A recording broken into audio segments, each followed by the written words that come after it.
Hello, ladies and gentlemen. I am Dr. NIK NIKAM and welcome to Cardiology lecture series.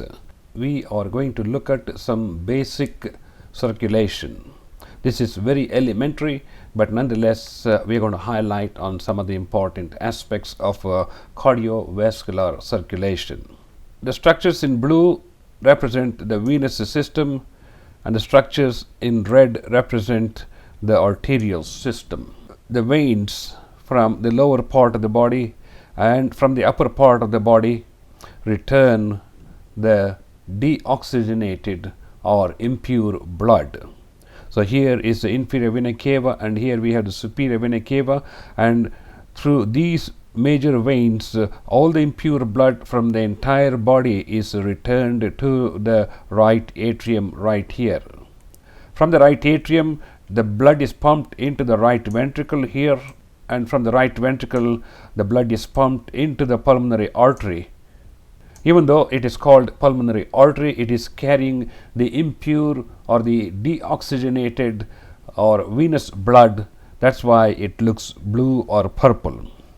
This blood is circulated through the lungs, where at the alveolar level, the exchange of oxygen and carbon dioxide takes place.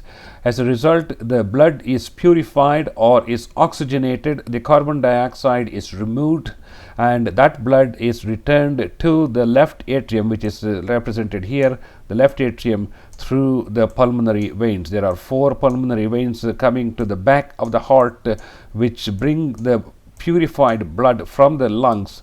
As we can see, we have lungs on both sides here. That's my representation of lungs. So from the lungs, the oxygenated blood is returned to the left atrium through the 4 pulmonary veins. When the left atrium contracts, the blood is pumped into the left ventricle here. As we can see, this is the left ventricle, and from the left ventricle, the blood is pumped into the aorta, which is the main artery coming from the heart, which supplies, of course, the blood vessels to the heart muscle itself. And the major branches coming off the aorta are the right subclavian, which supplies the right upper extremity and also the right side of the brain through the common carotid artery. The common carotid artery divides into the internal carotid artery, which supplies inside the skull, brain, cerebellum, and the medulla, whereas the external carotid artery supplies the face and the skull. Similarly, on the left side, we have the left common carotid artery, which arises from the aorta, and it supplies the upper part of the body, namely the head, face, and brain. Then we have a separate branch coming off known as the left subclavian artery, which supplies the blood to the upper extremity on the left side. After that, the aorta descends behind the heart itself as a descending thoracic aorta. It gives rise to branches supplying the liver, stomach, intestines, and eventually it divides into the right and the left iliac arteries, and from there the blood supply is continued on to the lower extremities.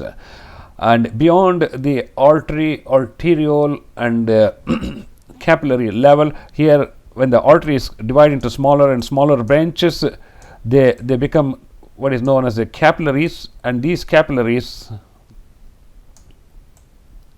are connected to venules. These are the capillaries, and here these are the venules, and from the venules they become bigger and bigger, and they become like veins. So from the artery, the blood is carried through the smaller branches into the capillaries, where there is exchange of oxygen. The oxygen goes into the body tissue cells, and it also extracts carbon dioxide, which is carried by the venous blood back to the right side of the heart, as we can see here. So this is in a nutshell a circulation of the blood through the right and left side of the heart. You have 2 circuits here, namely the pulmonary circuit and the arterial circuit. The pulmonary circuit basically involves the veins draining the blood into the right side of the heart, and from the right side of the heart the blood is pumped into the pulmonary veins, where it is oxygenated inside the lungs, and from there it is returned to the left atrium through the pulmonary veins. Here the pulmonary artery is the one that carries the blood to the lungs. The systemic circulation involves the left side of the heart, where the oxygenated blood is pumped from the left ventricle into the aorta to the rest of the body, where it supplies the oxygen, nutrients, and then extract the waste products and carbon dioxide. Well, ladies and gentlemen, this is a brief overview of cardiac circulation. I hope this has been educational to you.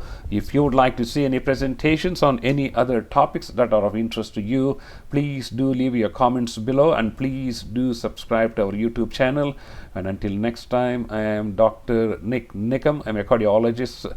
I've been in practice for more than 30 years, and have a wonderful day. Thank you so much.